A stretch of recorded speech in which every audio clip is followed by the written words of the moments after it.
cuáles son las medidas que nosotros podemos, gracias, cuáles son las medidas que nosotros podemos tomar para mitigar o para compensar los impactos que estas vayan a generar en los casos que sea necesario hacer la desalación, y también para no generar daños en estos ecosistemas que ya están en estado de fragilidad. Solo se prevé que aumente este estado de fragilidad, entonces no queremos que se dé esta paradoja en estos territorios. Así que, habiendo dicho esta pequeña introducción, le doy paso a María José para que nos cuente un poco sobre la actividad en sí.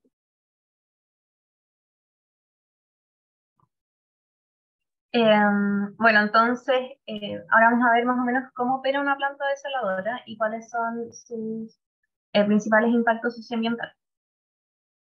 Antes que nada, queríamos aclarar que en este caso nos vamos a centrar exclusivamente en la tecnología de osmosis inversa, ya que esta es la más utilizada en la actualidad, debido a que es la más eficiente energéticamente. Sin embargo, existen otras tecnologías asociadas con otros procesos, como por ejemplo la evaporación, condensación y la cristalización. Bueno, entonces, para hablar de las etapas de la desalación, hicimos este diagrama. La primera etapa, nosotros hablamos que es el establecimiento, de manera de poder incorporar, ¿cierto?, la etapa de construcción y cuáles son los impactos asociados a esta etapa. Una vez que la planta ya está construida, la primera etapa sería la captación de agua, seguido por la etapa de pretratamiento, donde el agua es condicionada para poder entrar al proceso de desalación, debido a la sensibilidad que tiene la membrana semipermeable que es utilizada en el proceso de osmosis.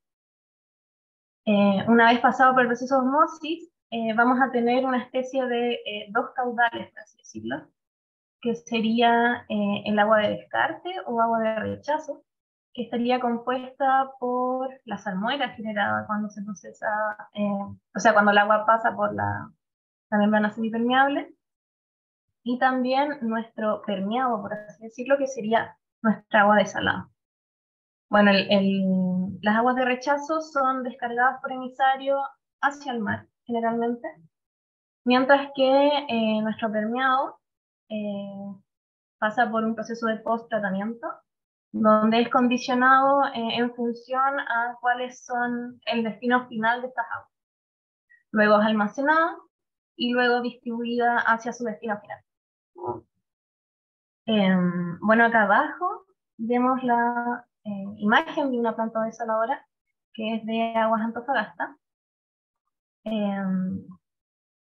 Se puede ver, ¿cierto? En el mar se encuentra la torre de captación, que luego es seguida por las tuberías de captación, pasan por la impulsión de agua, luego al pretratamiento, osmosis inversa, y aquí se generan estos dos caudales, uno que va a dar al mar, que son las aguas de rechazo, mientras que la otra, que sería nuestro permeado, va al post-tratamiento, luego almacenamiento y finalmente hacia los usuarios finales. Siguiente, Javi. Gracias. Bueno, nuestra primera etapa entonces es el establecimiento, y el establecimiento tiene que ver más que nada con la instalación de todas las obras que se requieren para que una planta desaladora pueda operar. Normalmente las plantas desaladoras tienen una planta de procesos, tienen subestaciones eléctricas, piscinas de almacenamiento de aguas y reactivos, torres y tuberías de captación, cámaras de agua, emisarios para las descargas, y los acueductos que son las que transportan el agua hacia su destino final. Entonces, veríamos una serie de cambios de uso de suelo que se centran más que nada en el borde costero, pero también se pueden dar más alejados, asociados a estos acueductos. Igualmente existe un cambio de uso del suelo, o una afectación, mejor dicho, del lecho marino, donde van a ir tanto la tubería de captación como el emisario submarino. Entonces, los impactos que nosotros identificamos en esta etapa tienen que ver relacionados con la biodiversidad, con la pérdida de organismos terrestres de baja movilidad, alteración y fragmentación y pérdida de hábitat en el borde costero por el cambio de uso del suelo, alteración, fragmentación y pérdida de hábitat en el lecho marino, pérdida de organismos de baja movilidad, principalmente organismos bentónicos, y también el ruido. El ruido está asociado a impactos principalmente a la biodiversidad, específicamente a los animales, en la etapa de construcción, ya que muchas veces se usan explosivos en el lecho marino para poder construir los anclajes de las tuberías o para enterrarlas, porque a veces estas tuberías van enterradas o son enterradas en el lecho marino. En este caso, entonces, tendríamos que fijarnos, ¿cierto?, en qué ecosistemas están siendo impactados en este establecimiento y también cuál es la capacidad de recuperación de estos ecosistemas. Respecto a las alteraciones físico-químicas, se daría resuspensión de sedimentos en el lecho marino y también contaminación por las obras de construcción y también por la resuspensión de contaminantes que podrían estar en los sedimentos. Y asociada al tema social, veríamos afectación al acceso al borde costero y alteración del paisaje, que nosotros identificamos que este podría ser tanto positivo como negativo, ya que algunos de estos proyectos contemplan proyectos de mejoramiento del paisaje. Siguiente, Javi, por favor. Bueno, la siguiente etapa, que ya cuando la planta está construida, sería la etapa de captación de agua.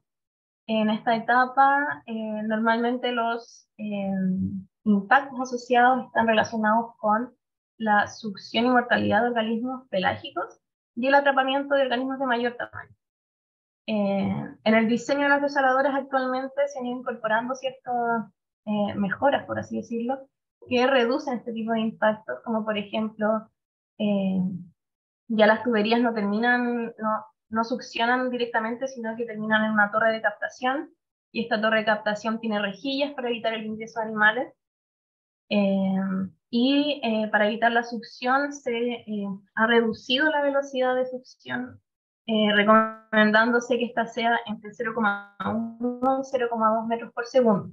Sin embargo, si es que no se toman estos cuidados, ¿cierto?, se podrían generar grandes impactos a las poblaciones y a las comunidades marinas, principalmente con el tema de succión, ya que la succión se puede dar succión de larvas, de huevos, de peces y de invertebrados, y también de esporas de algas, por lo que podría afectar el reclutamiento, o sea, la generación de nuevos individuos, de nuevas generaciones.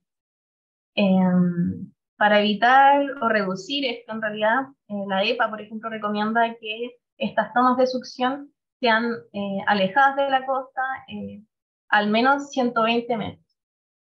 Así que habría que fijarse tanto en las características de la toma en sí misma como en la ubicación donde está esta, tanto qué tan alejado está de la costa y también a qué altura puede estar, no necesariamente anclada al lecho marino.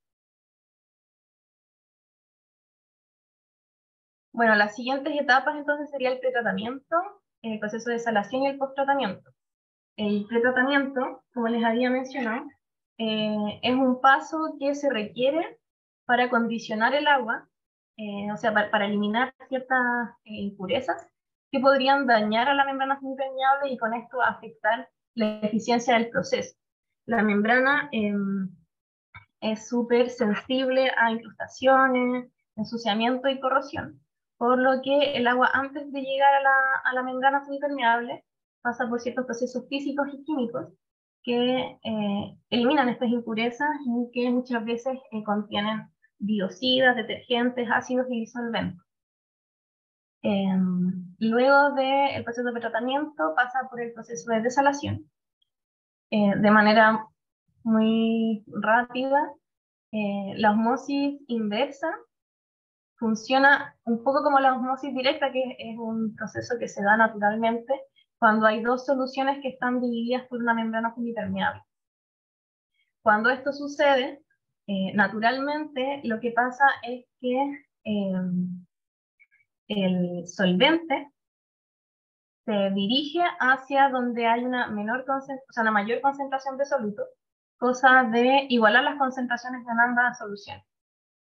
Sin embargo, lo que se hace en la osmosis inversa es, a través de presión, generar que el solvente viaje hacia donde hay una menor concentración de soluto, cosa de que tenemos una solución casi sin solutos, mientras nuestra otra solución, que sería la salmuera, que tiene una alta concentración de solutos. Bueno, gracias, Javi. En esta etapa, en la etapa de desalación, nosotros identificamos como un posible impacto el aumento en la demanda energética. Si bien este proceso es, dentro de los procesos de desalación, el más eficiente energéticamente, igual tiene una carga, un requerimiento energético importante, y que su impacto va a tener relación tanto con la tecnología que se use como con la fuente energética que abastece esta demanda. Respecto a el ámbito social, obviamente vemos un impacto positivo relacionado con el aprovisionamiento de agua,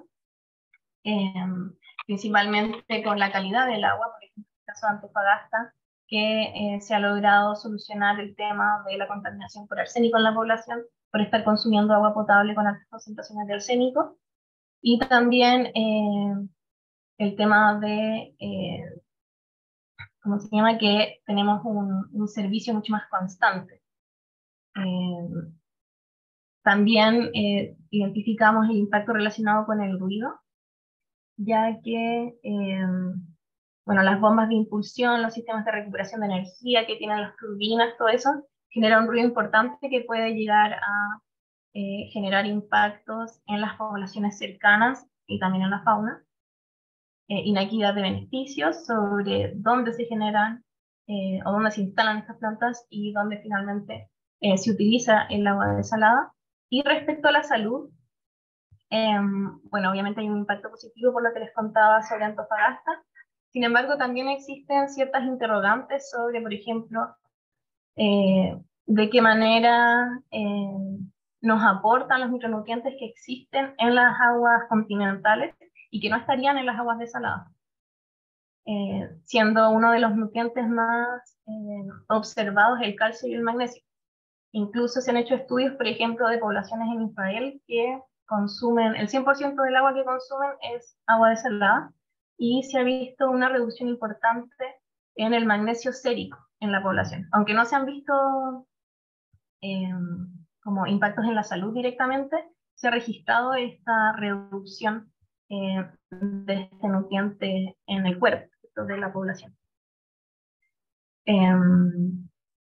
Bueno, cuando el agua pasa entonces por este proceso de desalación, se ha documentado que por cada litro de agua desalada que uno genera, se genera 1,5 litros de agua de rechazo, que son estas salmueras, más los residuos generados por el pretratamiento y también los residuos generados en el proceso periódico de mantención de las membranas. Y finalmente, luego del proceso de desalación, entonces el agua, que es nuestro permeado, que es el que vamos a utilizar, se va al post-tratamiento, que es el paso donde se condiciona según el uso que este va a tener, que puede ser para agua potable, para riego, para procesos industriales, etc. Ahora sí, la siguiente, Javi.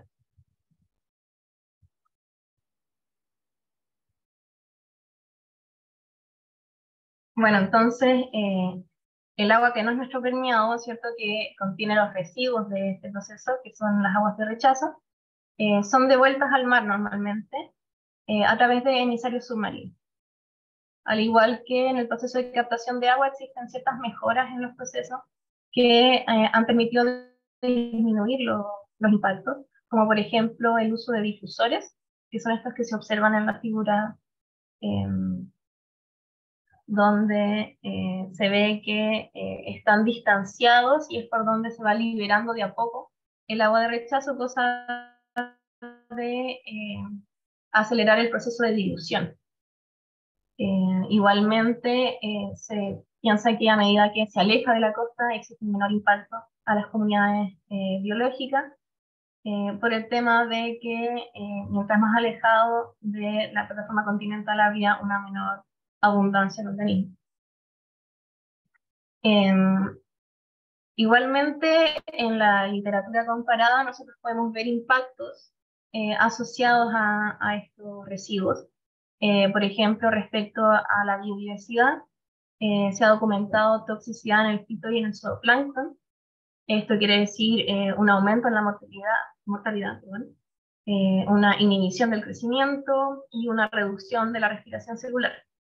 Igualmente se ha documentado una reducción de la productividad primaria, tanto en el zooplancton como en micro y macroalgas, relacionado con una disminución de la clorofila. Y también una toxicidad en organismos bentónicos, principalmente en larvas. Como la salmuera más que nada tiene una densidad mayor que el agua, generalmente se va hacia el fondo. Entonces los impactos normalmente se concentran en las comunidades bentónicas. Y principalmente en las larvas, que son los organismos más sensibles, lo que puede afectar, ¿cierto?, a las dinámicas poblacionales y puede generar también cambios en las comunidades donde especies que son muy sensibles son, ¿cómo se dice?, como sustituidas por organismos que son capaces de tolerar estas condiciones. De manera que existe un cambio en las comunidades, en la estructura y también en la funcionalidad que tienen estas comunidades biológicas. Y bueno, finalmente respecto a biodiversidad, hay una toxicidad en las macroalgas y en las plantas marinas, donde se ha documentado, ¿cierto?, una pérdida en la vitalidad, lo que es súper importante porque estas especies son generadoras de hábitat, son refugios de biodiversidad, por lo que un impacto en estos tipos de organismos en general son impactos con dimensiones ecosistémicas. Y respecto a las alteraciones físico-químicas, bueno, hay documentado cambios en las características químicas del cuerpo de agua y de los sedimentos, y también se ha documentado en la formación de una capa densa, estratificada, blanca, en el fondo marino. Eso, Javi, la próxima.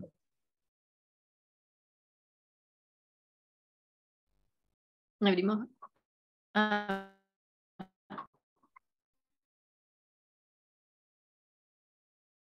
Bueno, y ya terminando con esta parte, las últimas huellas desaladas y su distribución. Respecto a la distribución, los impactos están relacionados con el establecimiento de esta infraestructura de los acueductos, los que, como ven en la figura de la derecha, pueden recorrer las distancias, como por ejemplo este acueducto que es de Minera Escondida, que tiene su desaladora en las costas de Antofagasta, mientras que la Cordillera del Norte. Siguiente.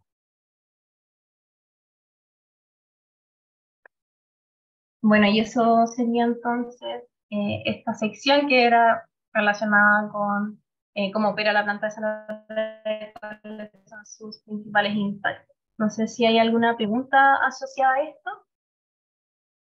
Yo quisiera agregar algo antes de leer las preguntas, que hay dos en el chat, pues miren mientras, que también son unas preguntas, algo, o sea, un comentario un poco de contexto.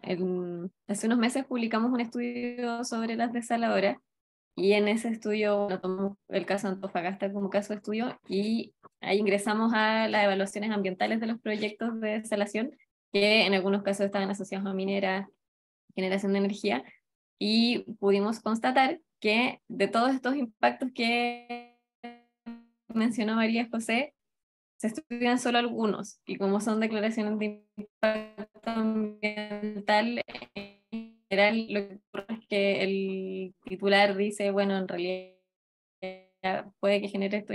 Entonces, la idea de haberles explicado todo esto es que ustedes sepan que hay un abanico grande de potenciales impactos sobre los cuales nosotros podemos hacer observaciones, que es lo que luego les va a explicar Rox. Entonces, ojalá les quede clara esta parte para que ustedes, en el momento en el que se presenten ante la necesidad de hacer alguna evaluación, sepan que pueden hacer todo este tipo de observaciones sobre impacto del medio humano, a los hábitats costeros, marinos, etc. Habiendo dicho eso, voy a leer primero las preguntas en el chat y luego vamos por las manitos o como prefieren, o las escribimos todas. Vamos viendo, igual yo dejaría poco, como 10 minutos ahora. Sí. Ya, voy a leer las que están en el chat. Entonces, preguntan, ¿ese descarte es promedio, estándar o por ley? Muchas veces lo escuché como 1 por 1. ¿Hay algún incentivo al uso de difusores para su dilución? ¿Se puede exigir actualmente o hay que esperar a legislar? Después, ¿existe o podría existir algún problema relacionado al consumo de microplásticos por las personas al recibir agua de mar? Esta operación que explica está por alguna ley chilena.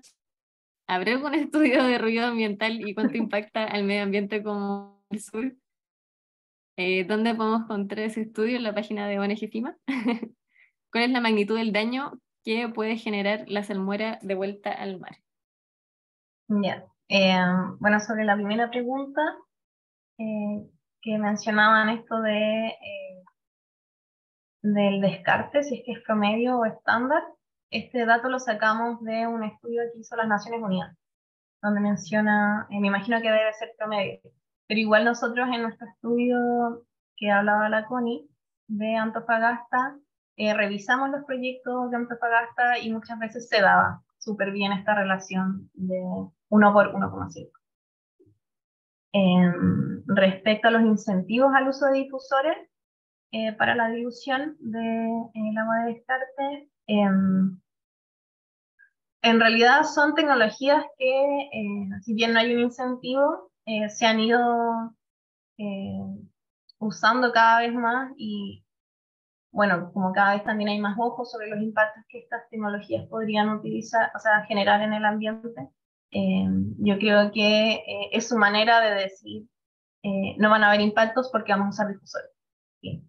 Sin embargo, obviamente se requiere un estudio mucho más acabado sobre eso, más que nada, no solamente de la dilución, sino también del impacto que se podría generar en las comunidades biológicas que hay en el sitio específico.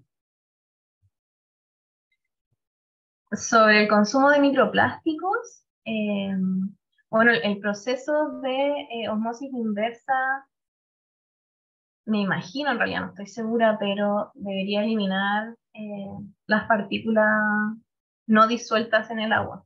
Existen algunas partículas disueltas que pasan, como por ejemplo el boro, eh, pero disueltas. No sé si el microplástico pasaría, así que en realidad no sabría contestar esa pregunta.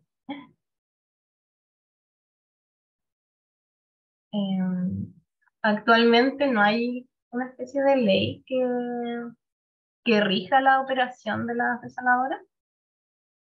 Sin embargo, lo que sí hay y que salió hace poquito, en el mes de marzo, es una guía del CEA que menciona la descripción de los proyectos y que es súper buena porque a medida que uno entiende, ¿cierto?, cuáles son las partes de los proyectos, también puede ir identificando cuáles podrían ser los impactos generales.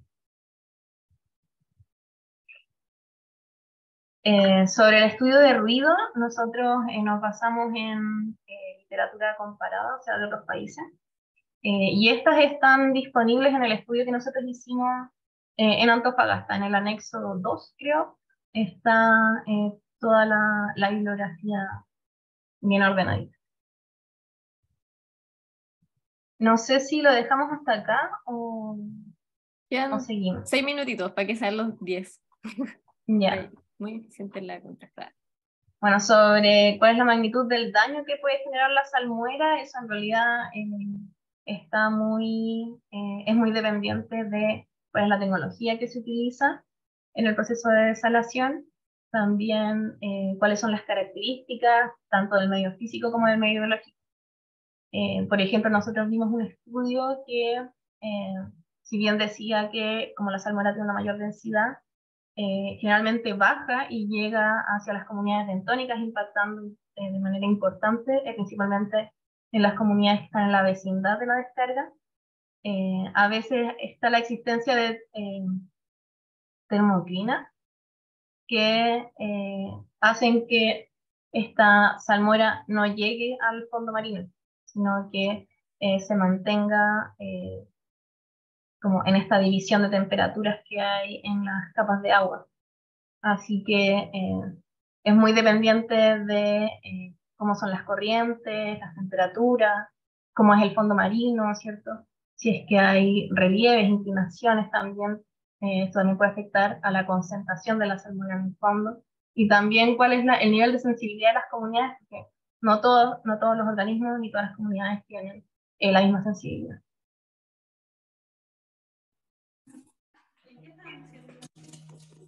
No sé. Del tratamiento de agua salada.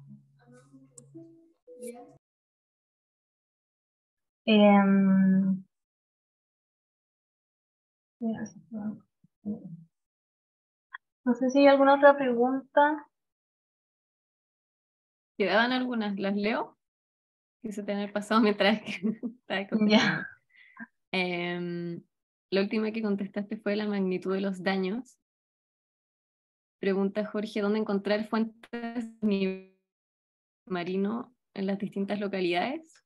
Información respecto a la sensibilidad del aumento de la salinidad de distintas especies de flora y fauna. Después un comentario. ¿Dónde encontrar fuentes de los niveles de salinidad marino en distintas localidades? Esa información, sí, buscando información específica de algún sitio, me imagino que, o al menos yo lo buscaría en la línea de base de los proyectos. Esa es información que debería estar incluida dentro de la línea de base. Queda solo Información respecto a la sensibilidad del aumento de la salinidad en las distintas especies de flora y fauna. Yo creo que ese es uno de nuestros problemas, ¿cierto? Que no hay muchos estudios en nuestras comunidades biológicas, marinas, locales. Nosotros, la mayoría de los estudios que vimos son estudios de comunidades de otros países, y claramente tenemos que saber cuál es la sensibilidad de la fauna que estamos y la flora que estamos directamente impactando, porque muchas veces no es un símil, ¿cierto? No se puede comparar. Así que esa debería ser información que el titular levante al momento de descartar los impactos. Los impactos siempre están... Queda una pregunta, ¿te la leo? Ya. Ya.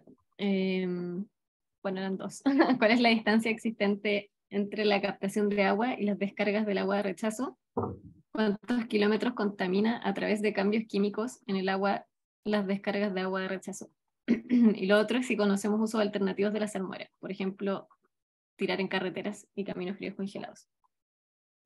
Esas son todas las preguntas que vamos a contestar en esta ronda. Después al final queda otro tiempito. Sobre cuál es la distancia existente entre la captación de agua y las descargas de agua de rechazo, eso en realidad queda a disposición del titular. Ellos deciden, ¿cierto?, a qué distancia se realizan estas actividades. Sin embargo, como había mencionado antes, la EPA aconseja que sea mínimo 120 metros de la costa. Sin embargo, no hay ninguna legislación, ni norma, ni nada que regule esta distancia. ¿Sobre cuántos kilómetros contamina? Bueno, eso, como mencionaba antes, depende de las características como sitio específico del ambiente que se está impactando.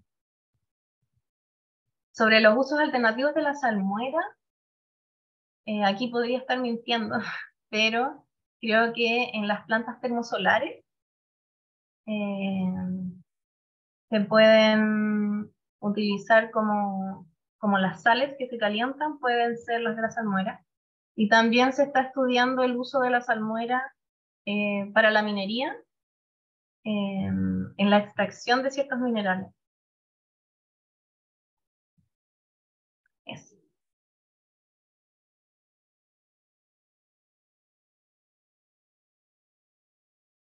Muchas gracias, Mari, y muy interesante todas sus preguntas. Estoy aprendiendo un montón de una temática muy compleja. Bueno, ahora vamos a pasar a la parte de participación ciudadana. Les vamos a mostrar qué tener en cuenta al momento de presentar observaciones y luego al final cómo hacerlas en concreto en la página web. Ahora vamos a mostrarles como algunas estrategias o herramientas que tienen que tener en cuenta. Este es un esquema que les puede ser de utilidad para entender cómo funciona el proceso. Entonces tenemos paso 1, que ingresa el proyecto al sistema. Ingresa el proyecto al sistema de evaluación de impacto ambiental y puede ingresar de dos formas. A través de una DIA, que es una declaración de impacto ambiental, o a través de un estudio, que es un estudio de impacto ambiental, un EIA. Para acá hay que diferenciar cómo ingresa el proyecto para ver cómo va a ser el procedimiento de participación ciudadana, porque en el caso de las declaraciones, este no es obligatorio, sino que se tiene que solicitar por parte de la ciudadanía. Desde que se publica en el diario oficial el proyecto, tengo un plazo de 30 días hábiles administrativos, esto quiere decir entiendo, de lunes a viernes, para poder solicitar que se abra un proceso de participación ciudadana. En cambio, si ingresa por un estudio, el periodo de participación ciudadana es obligatorio. Entonces, primero, en la parte de la declaración, cuando solicito mi apertura de PAC, tengo que cumplir ciertos requisitos para que se abra este procedimiento. Tengo que, a nivel de cantidad, presentar la solicitud 2 organizaciones con personalidad jurídica o 10 personas naturales afectadas. Esto como mínimo, una de estas dos.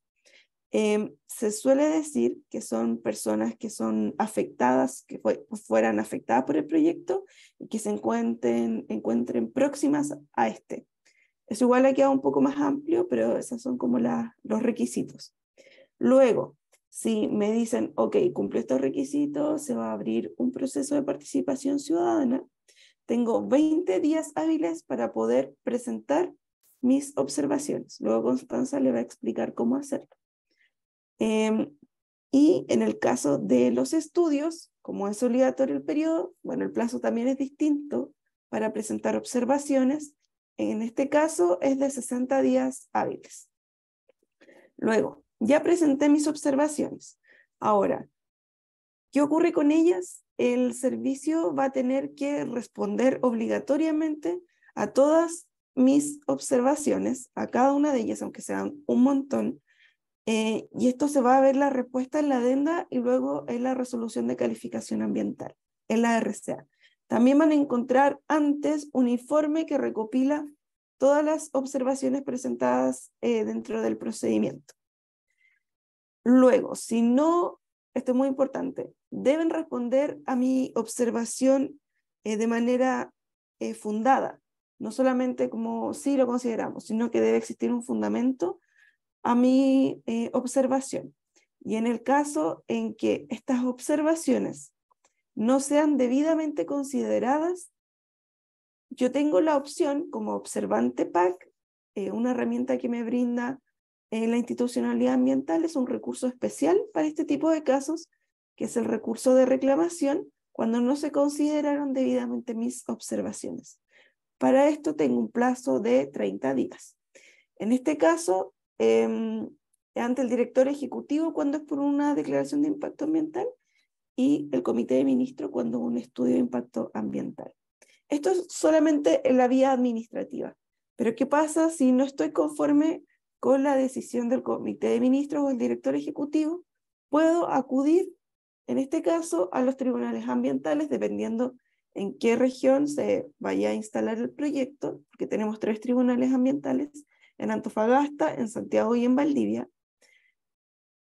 Y desde que yo tengo conocimiento, desde que me notificaron la resolución administrativa, tengo un plazo de 30 días para poder presentar, en este caso, mi reclamación ante los tribunales ambientales.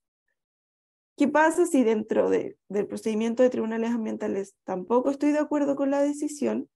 Incluso podría llegar, si lo amerita el caso, acudir a la Corte Suprema para que pueda tener conocimiento de la decisión del Tribunal Ambiental. Siguiente, por favor. Ahora en el caso ya en concreto de qué tener en cuenta al momento de presentar una observación, primero tengo que identificar el buscador, en el buscador del CEA, el nombre del proyecto. Aquí muchas veces los titulares les ponen nombres extraños a los proyectos, así que ahí hay hartas opciones para buscarlos, como en búsqueda avanzada, por si no lo encuentran en la primera. Entonces, identifico mi proyecto. Luego, veo si es que la voy a presentar a nombre de una organización o agrupación o como persona natural directamente afectada. Tengo que, ojalá, vivir cercano al proyecto. Muchas veces se está pidiendo el certificado de residencia de la persona que presenta la observación, y luego tengo que tener los antecedentes que justifiquen mi representación si es que yo soy representante de una organización, en este caso, por ejemplo, algún tipo de mandato o otro tipo de documentos, por ejemplo, si es un sindicato, los certificados de vigencia. Igual son bien laxos con eso, al menos hemos visto en este último periodo, antes no era tan así. Siguiente, por favor. Ahora, ok, esa era la parte formal sobre la observación, como los antecedentes que tengo que tener en cuenta. Respecto del contenido, sobre qué tenemos que tener en cuenta, primero, ¿cuál va a ser el objetivo de mi observación? Segundo, es muy estratégico separar por temáticas mis observaciones, porque así va a ser más fácil hacerle seguimiento dentro de estos documentos gigantes que vayan subiendo al expediente. 3, tengo que fundamentar mi observación. No basta decir, por ejemplo, me va a molestar los ruidos de la construcción, sino en base al estudio o la declaración que exista, idealmente hacerle observaciones fundadas. Y también puedo aportar nuevos antecedentes que yo tenga conocimiento del caso. Siguiente. Ya. En el caso de que sea una DIA que queremos, ¿qué podríamos tener en cuenta al momento de observar? Siguiente. En el caso de las DIAs, podemos observar bastantes cosas. Por ejemplo, que no se consideró o que yo tengo antecedentes que no tenían, pero lo más importante en el caso de las observaciones de las DIAs es que la información presentada por el titular no logra descartar la producción de los impactos que establece el artículo 11 de la ley 19.300. El artículo 11 establece qué proyectos van a ingresar por estudio en vez de declaración. Y es bastante la diferencia en respecto a los requisitos de la información que tiene que presentar el titular, o por ejemplo, si se tiene que o no realizar de forma obligatoria, como ya señalamos, un proceso de participación ciudadana. Así que es muy, muy, muy importante que si en este caso ingresa por día, sus observaciones puedan ir enfocadas en que no se descartaron los impactos del artículo 11. Siguiente, Javi. En el caso de UNEA, ¿qué queremos observar o qué tenemos que tener en cuenta? Siguiente.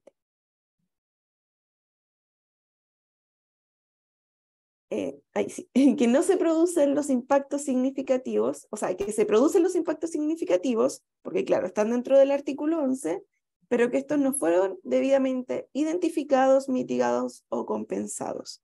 Aquí suele ser mucho más técnica la observación, porque tengo que tener mayores antecedentes o fundamentos técnicos, pero también puedo realizarlos como una inquietud, como una vecina o vecino que está cercano al proyecto. Tampoco es estrictamente necesario tener antecedentes técnicos, solamente que van a garantizar tal vez un futuro, lo vamos a conversar, pero va a tener más éxito en mis acciones judiciales. Siguiente. Aquí tenemos algunos ejemplos de cómo separar por temas, que esto va a estar vinculado a cómo se estructuran estos proyectos. Por ejemplo, si es que existe un nuevo riesgo para la salud, si existen efectos negativos para los bienes naturales, si se alteran la forma de vida de la comunidad o sus costumbres, por ejemplo, si hay una comunidad indígena cercana, esto también va a ser muy importante, si están cercanos a un área protegida, si es que va a alterar el valor paisajístico o turístico de la zona. Estos son está muy vinculado con el artículo 11 nuevamente, que les recomiendo leer de la ley 19.300. Siguiente. Ya, como les comentaba al inicio, la RCA debe dar respuesta a mi observación y esta debe ser fundada. ¿Por qué? Porque va a ser mucho más fácil, si no fundada, que me den una respuesta vacía y que no sirva después de antecedente para poder poner algún tipo de recurso si es que no consideraron mi observación. Siguiente. También puedo aportar nuevos antecedentes al procedimiento, por ejemplo, si tengo fotos, videos, informes, todo tipo de información que ustedes creen que consideran relevante que tenga que tener el CEA al momento de que se evalúe el proyecto. Siguiente.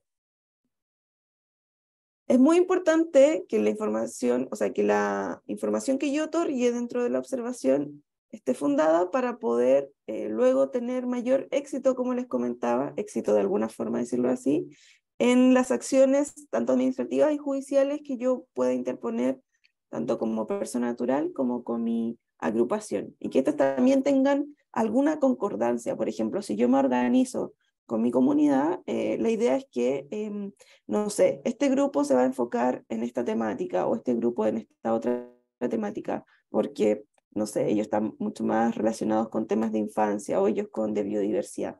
Entonces suele ser así y suele tener en mayores aristas uno de dónde tomar información para futuras secciones. Siguiente. Ahora, esa era respecto a la parte más teórica de cómo presentar nuestras observaciones. Si tienen alguna pregunta o si quieren las dejamos para después de la presentación de Constanza.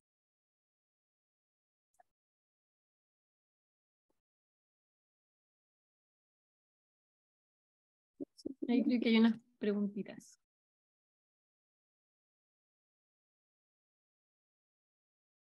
Tomas como un comentario la primera. Un ejemplo. Sí, no, la última pregunta, ok. no hay un ejemplo de proyecto que se haya parado al acudir a la Corte Suprema. Hay hartos proyectos que han llegado a la Corte Suprema por distintos tipos de instancias, porque estamos viendo la vía como institucional administrativa, en que se presentaron observaciones, etcétera, pero también uno puede llegar a la Corte Suprema, por ejemplo, por un recurso de protección. También hemos visto hartos tipos de esos proyectos antes de la institucionalidad ambiental. Pero en el caso de la institucionalidad ambiental, sí hay proyectos que se han paralizado con las sentencias de la Corte Suprema. Ahí ponen el ejemplo de Dominga. Bueno, Dominga es un caso muy complejo que ha llegado varias veces a la Corte Suprema y puede que llegue más veces a la Corte Suprema. Pero sí, uno de los puntos que se tomaron en consideración fueron principalmente temáticas en relación a la línea de base, que siempre lo resaltaban en las personas en sus observaciones. Así que sí, es muy, muy relevante que puedan observar y poner temáticas que muchas veces no está viendo el servicio. Se puede... todas las observaciones o durante la evaluación del proyecto, antes de que tenga una RCA favorable. Entonces, asumimos que cuando se está ejecutando es porque ya tiene una RCA favorable. Esta es la respuesta para Giovanni. Creo que esas eran las preguntitas. Bueno, entonces, para terminar, ahora... Cristian Ruiz hizo una nueva pregunta. A ver, ¿se puede hacer siempre que la observación sea vinculante? Vinculante en el sentido de... ¿En qué sentido? O sea, como que sea atingente al caso, o que tú tengas, por ejemplo, que puedas participar dentro del Hola, proyecto. Cristina Ruiz por acá, me parece que varios de ustedes me conocen. Hola Cristina, ¿cómo estás? Bien, gracias. A lo que me refería con referente a que no siempre todos los proyectos, las observaciones son vinculantes, ¿cierto? Ah, ok, ya entendí tu Bien, observación. muchas gracias. Un gusto, Cristina, qué bueno Un saludarte. gusto a ti y a cada una de las compañeras ahí, ya tú sabes. Bueno, yo creo que la respuesta está más vinculada con si es que es vinculante o no el contenido de mi observación. En este tipo de casos, no, las observaciones no son, por llamarlo así, vinculantes. Por ejemplo, si yo observo que no se tiene que realizar el proyecto porque va a destruir un área protegida, no por esa observación se va a dejar de hacer el proyecto. No es vinculante en ese aspecto, sino que lo que estamos tratando de señalar acá es que consideren mi observación, que me respondan y que sea incorporado este contenido dentro de la evaluación del proyecto. No mi observación de por sí va a frenar, por ejemplo, el desarrollo de un proyecto, pero sí va a lograr instaurar cierta temática y va a tener el Estado la obligación de responderme, de considerarla, y si no es así, voy a tener distintas instancias administrativas y judiciales para que esto se haga cumplir. Es más que nada estratégico y una forma de poder incorporar nuevos antecedentes a los proyectos y que estos sean participativos. En el caso de la consulta indígena también hay una larga discusión ahí, pero tampoco es vinculante, así que eso lo podemos discutir en otra sesión, en otro día, pero yo creo que eso apuntaba un poco la pregunta de Cristina. Sí, Ro, disculpa. En el chat de acá dejé un link que está súper bueno. No sé si lo han visto ustedes, el buscador ambiental, donde te aparecen todos los proyectos, en qué proceso van. Es como, es como nuevo el tema.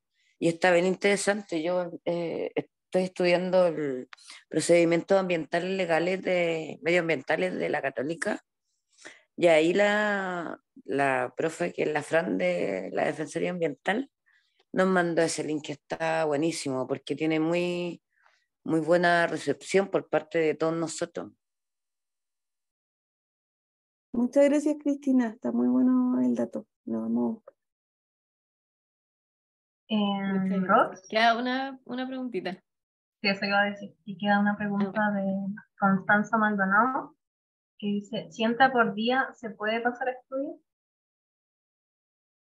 Y tendríamos que observar de que tendría que ingresar por estudio. Tendríamos que enfocar nuestras observaciones en que debería ingresar por estudio.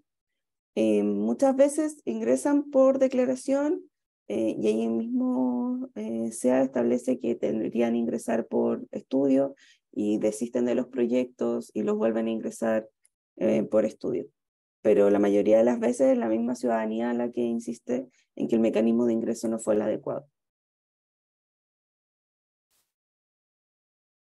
Eso. Ya. Bueno, ahí quedó una pregunta, Mari, que quizá puedes responder por el chat.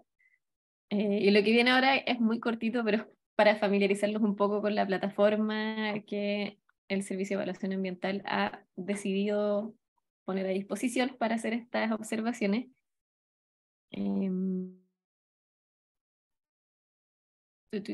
Sí, voy a continuar. Están viendo mi pantalla, ¿no? Sí. Sí, A ver, necesito correr sus cabecitas. Ya está. Ya, entonces, para poder hacer todo esto que nos Rox y Mari, está la plataforma del Servicio de Evaluación de Impacto Ambiental. Todo esto se puede hacer también en físico, llevándolo a la oficina de partes, pero nosotros nos vamos a quedar hoy con esta demostración tecnológica de cómo hacer observaciones. Lo primero entonces es ingresar a la página del Servicio de Evaluación de Impacto Ambiental, que es sea.cl, y vamos a irnos acá a donde dice ingresar al ICEIA. Ya, vamos a apretar ahí y bueno, me imagino que actualmente ya todos cuentan con su clave única. Si es que no fuese el caso, pueden hacer un registro y tener su propio usuario, pero de todas maneras siempre es más fácil hacer este como trámite a través de su clave única. Entonces, vamos a ingresar.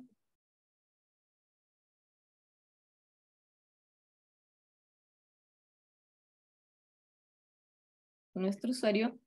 Como yo ya he ingresado a la página, tengo un usuario creado también, pero debiese, en algunos de los casos les va a pedir que hagan su usuario y les va a pedir esta información, que es en el fondo su nombre, género, etcétera, etcétera. Pero bueno, lo que nos importa es saber a dónde dirigirnos para hacer las observaciones.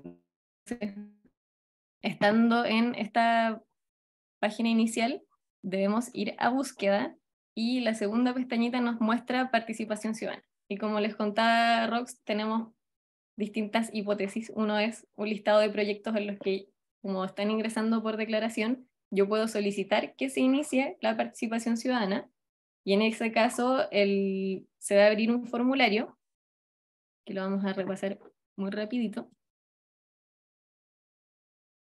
Acá, por ejemplo, ya acá está todo el listado de las declaraciones, entonces vamos a elegir aleatoriamente la primera. Vamos a decir que vamos a hacer una observación como persona natural, y el formulario les pide que ustedes justifiquen, documenten por qué se sienten directamente afectados. Entonces, en este espacio es donde ustedes hacen lo que Rox comentaba de hablar de la cercanía del proyecto o las circunstancias en el fondo que ustedes los hacen un directo. Tenemos también entonces el caso de una declaración de impacto ambiental o una EIA en PAC, que son una vez que ya en las declaraciones se me fue la palabra, se aceptó hacer este procedimiento, y en los casos por obligación. Entonces, también vamos a elegir aleatoriamente cualquier proyecto, y acá me dan distintas opciones.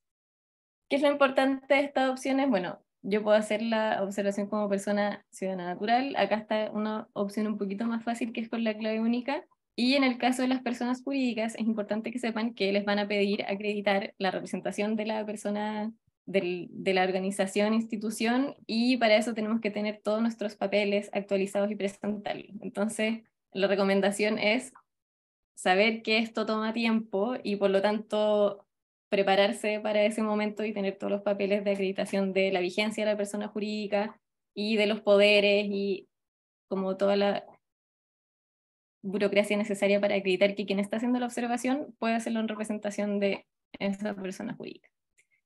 Pero bueno, vamos a probar cómo hacerlo a través, si somos personas naturales. Acá nuevamente me va a pedir mi usuario. Vamos a nuevo con la clave única.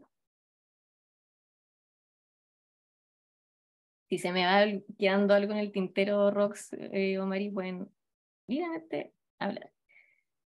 Bueno, y acá aparece el formulario para presentar la observación al proyecto aleatorio que seleccionamos. Entonces, vamos a poner acá que era domicilio, vamos a poner cualquier cosa.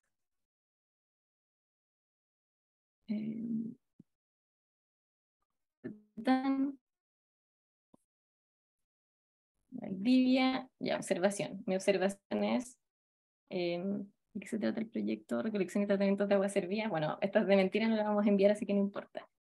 El proyecto... No, pero... Puedo seleccionar archivos, adjuntar, como decía Rox, mientras más fundada esté mi observación, mejor, porque eso puede dar cuenta de que efectivamente hay un área del proyecto o una temática que no está siendo abordada. Y tengo que seleccionar la opción enviar a firmar. ¿Ya? Ya tiene súper identificado mi usuario, etcétera. Entonces tengo que confirmar mi firma.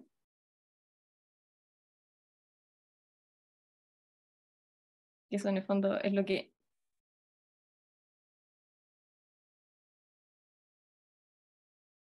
Oye, esto no me envió al paso que debía haberme enviado, que es el corrobore. Bueno, en fin, no importa. Y en ese es el procedimiento en realidad para enviar la observación ciudadana.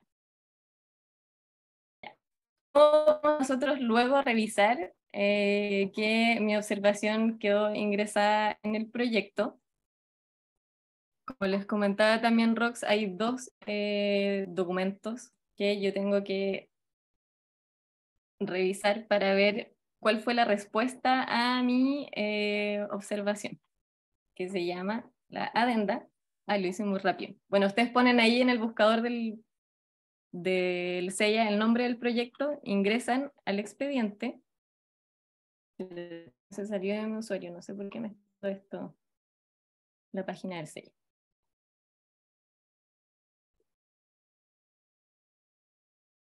Ya, ahora sí vamos a elegir un proyecto aleatorio en el que nosotros sabemos que hubo participación ciudadana.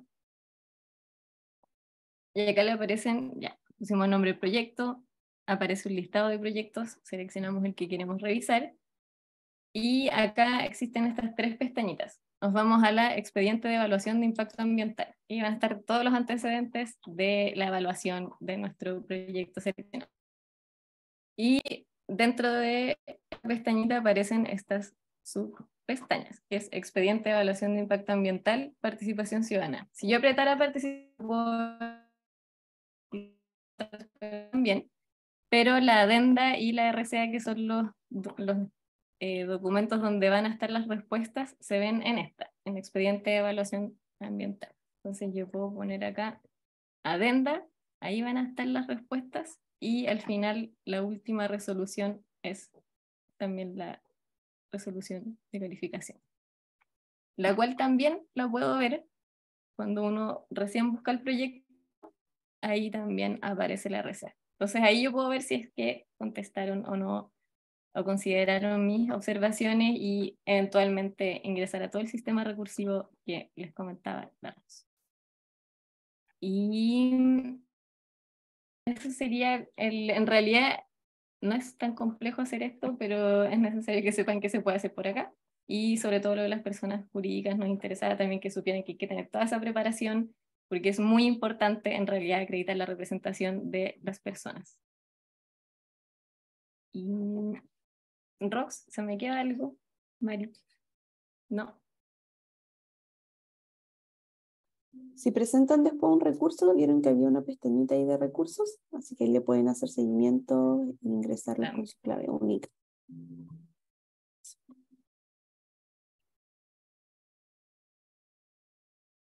Bueno, quizá fue nuestro presentación. María, ¿alguien iba a decir algo, Javi?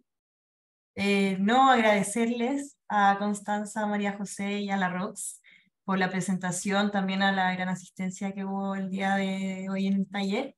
Recordarles también que la clase, el taller en realidad va a quedar guardado en la página de la U Socioambiental, la grabación, y a ver si es que hay algunas últimas preguntas ya para cerrar porque estamos en la hora.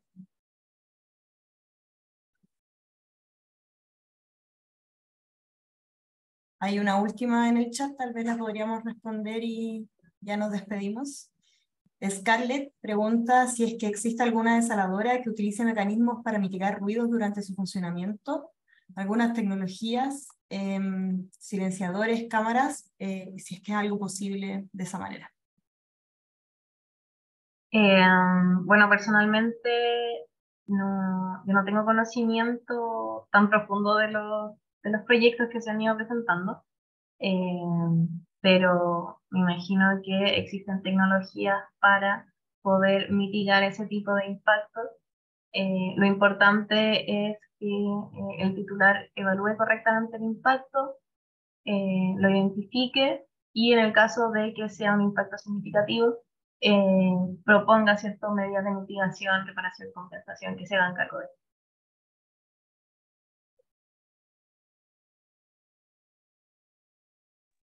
Y la siguiente pregunta era sobre recursos. Si los recursos de reclamación se realizan en la misma página, en la vía administrativa sí, se realizan en la misma página, con mi clave única. puedo subir mi recurso dentro del plazo establecido. Y para el Tribunal Ambiental, eso ya se hace en la página del Tribunal Ambiental correspondiente. Después, bueno, nos agradecen por la invitación. Muchas gracias a ti por estar acá. Y si tienen algún antecedente sobre el proyecto de la desaladora de Quintero, sí te podemos mandar en el chat el enlace del proyecto. Este ya se encuentra aprobado, así que ya no existen plazos para un recurso administrativo como una reclamación. Te envío por acá el proyecto.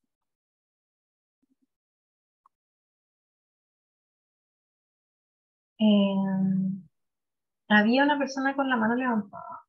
Podríamos Yo, dar pero en el- verdad era como, no una pregunta en relación a lo que vimos, sino en el mail salía que era una sesión única, o sea, el próximo jueves no va a haber otra sesión. No, No, Ah, ya esa era mi duda, pensé que eran más semanas. sí, no, los y fue talleres la son de una excepción. sola sesión. Y excepcionalmente, en realidad este taller fue pensado a petición de ustedes, porque en realidad los talleres eran presenciales, pero cuando lanzamos el informe vieron muchas peticiones de que por favor hiciéramos este taller para que pudieran estar presentes de otros territorios.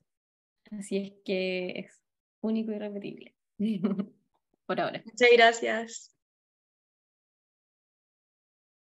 Raúl Pino tiene la mano levantada. Raúl.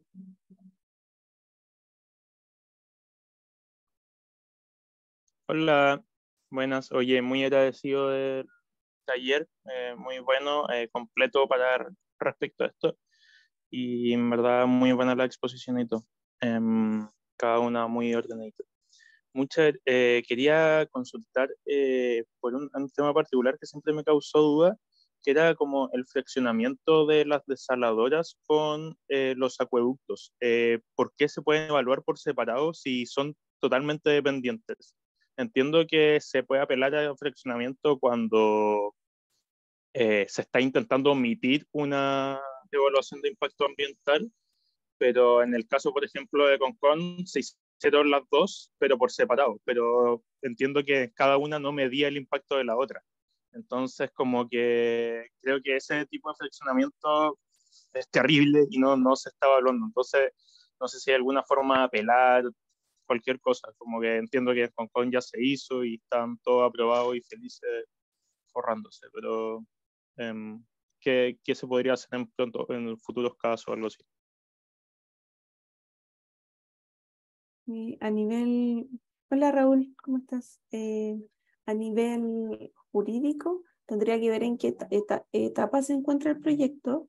Pero si ya tiene RCA, bueno, podríamos plantear ahí algún tipo de invalidación del proyecto o tal vez ocupar la vía de la superintendencia, denunciar algún tipo de elusión y fraccionamiento por esa vía también.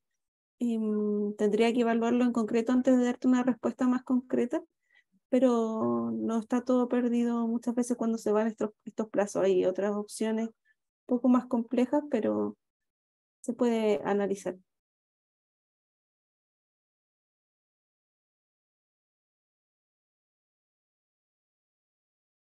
Ahora sí, la última pregunta. Cristina Ruiz tiene la mano levantada. En realidad, más que pregunta, la verdad es que como persona natural y también como mujeres en sacrificio en resistencia Quintero Puchuncaví o como mujeres en resistencia a una colectiva a nivel nacional, queremos darle las gracias por estos espacios porque de verdad que son herramientas que en todos los territorios hacen falta. Y, y no tenemos muchas oportunidades, muchas instancias para que se nos den estas herramientas. Así que, Napo, y agradecerle siempre a FIMA que siempre está con nosotros y con varios territorios a lo largo de Chile. Muchísimas gracias, chiquillas. A ustedes por venir, para Muchas interesarse gracias a también por ustedes. lo que hacemos. Bueno, cerramos entonces. Un abrazo. Muchas gracias por la asistencia. Espero que tengan una buena noche. Y recuerden que queda la sesión grabada en la página de la Uso Socioambiental, por si es que quieren repetir el contenido o ver algo de nuevo, si es que no les quedó claro. Que tengan buena noche. Muchas gracias. Chao, Igual. muchas gracias. Luego. Chao, que estén bien. Chao, que estén bien. Chao.